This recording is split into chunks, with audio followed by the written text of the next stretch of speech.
Rocky Gerung ke Gibran, mengundurkan diri atau peristiwa 98 terulang. Mungkin nggak pemakzulan Gibran? Bukan soal mungkin, caranya aja yang kita pikirkan. Mungkin, pasti mungkin kan. Pokoknya dalam konstitusi. Nah, caranya ya melalui mekanisme yang diatur oleh undang-undang, tapi itu panjang. Yang gampang adalah kan ini minggu ini kasus itu akan dibuka. Bersama dengan itu minggu depan lagi anak-anak mahasiswa ini mulai masuk kuliah. Dan seperti biasa, senior akan ngajarin cara berorganisasi, cara demo tuh. Seperti terutama UNPAD itu kan ikatan alumni UNPAD kan banyak yang aktivis kan. Nah, mereka yang akan mengajarkan murid-murid junior mereka untuk belajar demonstrasi. Nah, kalau dia mulai dibuka kasusnya, mahasiswa mulai masuk kuliah, demo ke DPR. Kalau demo ke DPR, gue hitung misalnya ya mungkin 1 minggu 4 hari demo masif, asal polisi jangan larang mahasiswa. Itu tinggal bisikin pada Pak Gibran, ya petinggi siapalah, mungkin intelijen, polisi atau kalangan militer. Pak Gibran, demonya ini akan berlanjut loh.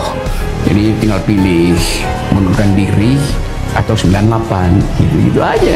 Kan lebih efisien kan? Begitu jadi fakta politik, ya udah mungkin Pak Gibran merasa ya udah saya mengundurkan diri aja.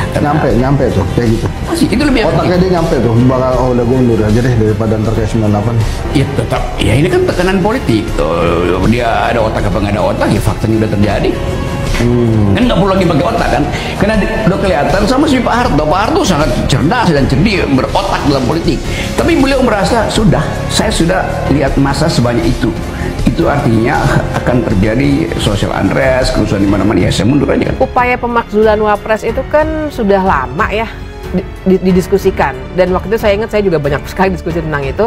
Saya selalu bilang ya ini harus berdinamika, karena bagaimanapun kalau Pak Prabowo masih bilang jangan diapa-apain, karena dia kan masih hidup Jokowi gitu kan ya, maka nggak bisa pakai cara konstitusional, karena cara konstitusional membutuhkan persetujuan DPR 2/3. Kalau mau pakai cara yang tidak konstitusional ya, misalnya demonstrasi atau apalah gitu.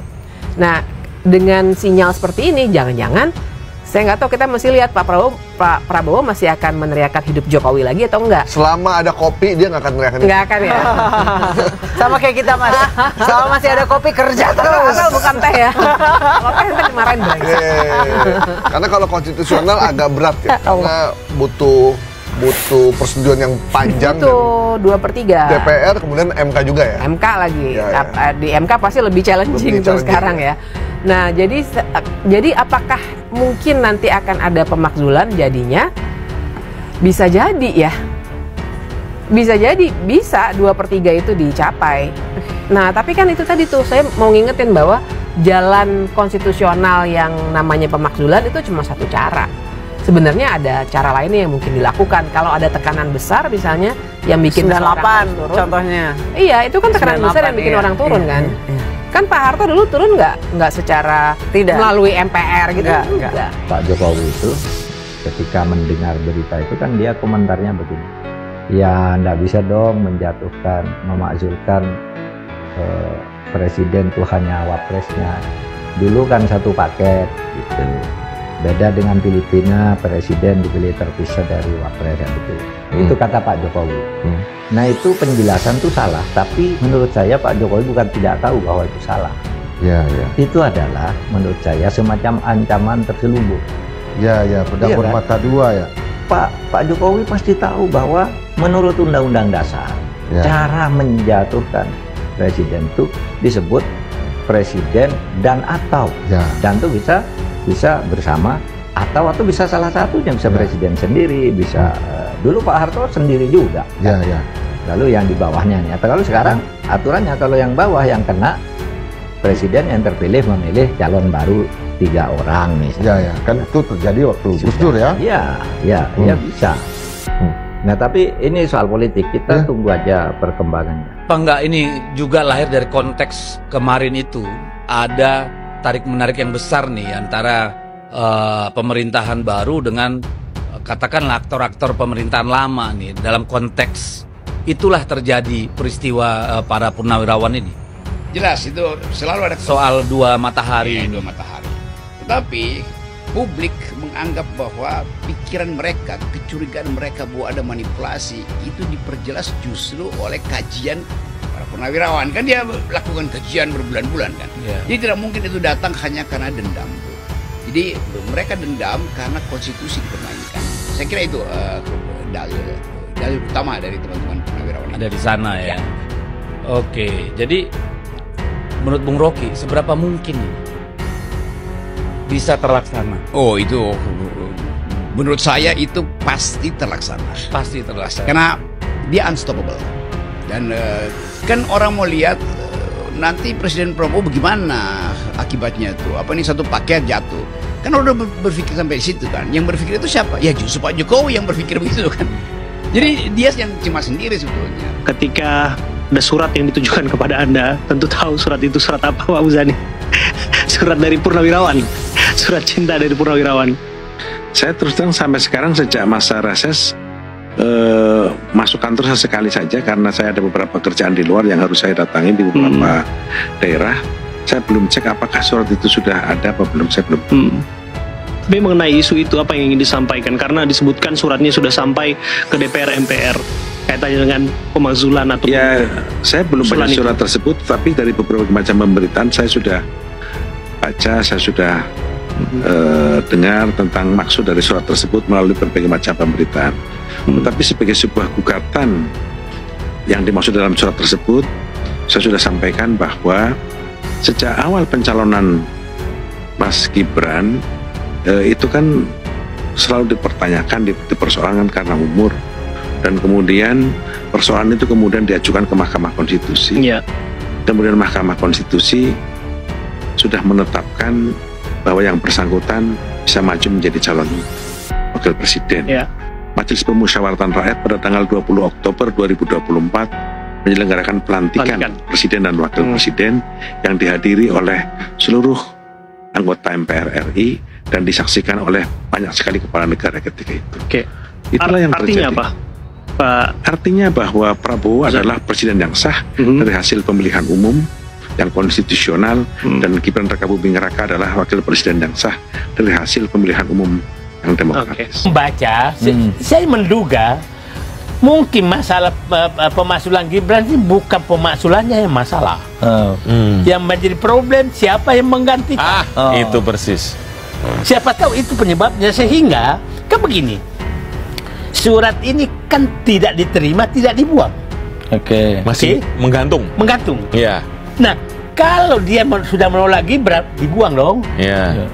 Tapi Kalau nggak dibuang juga. Nggak dibuang juga. Artinya lagi digoreng-goreng. Belum deal sama penggantinya ya. Nah, siapa penggantinya? Kalau saya ditanya, daripada ribut siapa penggantinya, kosongin aja lah. Oh gitu? Ya. Karena pernah ya? Berkali-kali. Berkali-kali kan kosong. Hatta. Ya. Hatta kan cuma berapa tahun? Iya benar. Habis itu Pak Harto kosong loh. Sri Sultan 67 Iya. 65 ke 671 kan nggak ada wapres tuh. Habis itu Habibie. Habis itu Megawati nggak punya wapres loh. 4 kali kita nggak punya wapres, nggak apa-apa. Jadi nggak ada masalah, kalau dikosongkan. Jadi kalau daripada ribet-ribet, kalau kalian berebut terus ya udahlah. Wah ini menarik. Untuk menghindari konflik. Mendingan dikosongin. Ya, daripada kenapa lu yang dapat? Ya udahlah, sama-sama nggak dapat lah.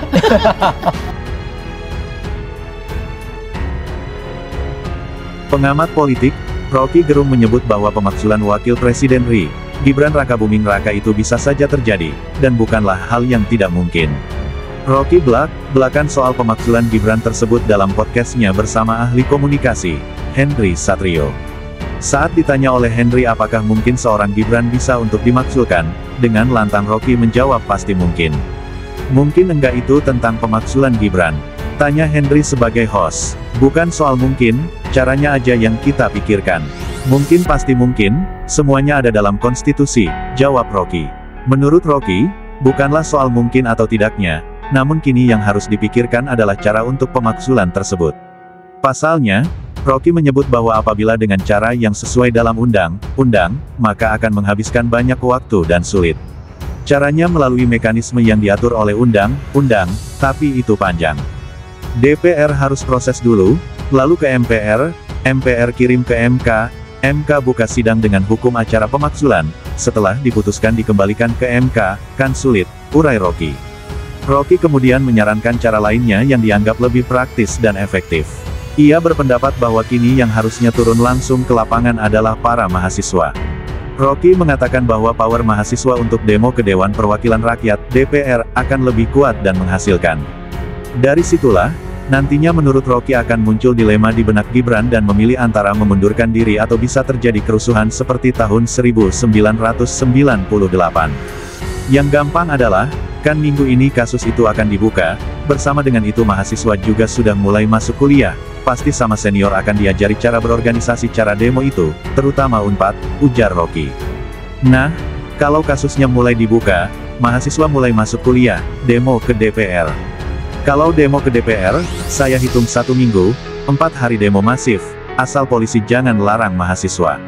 Itu tinggal bisikin ke Pak Gibran, ya petinggi siapalah entah intelijen, polisi atau kalangan militer, Pak Gibran ini demonya akan berlanjut loh, jadi tinggal pilih, memundurkan diri atau 98.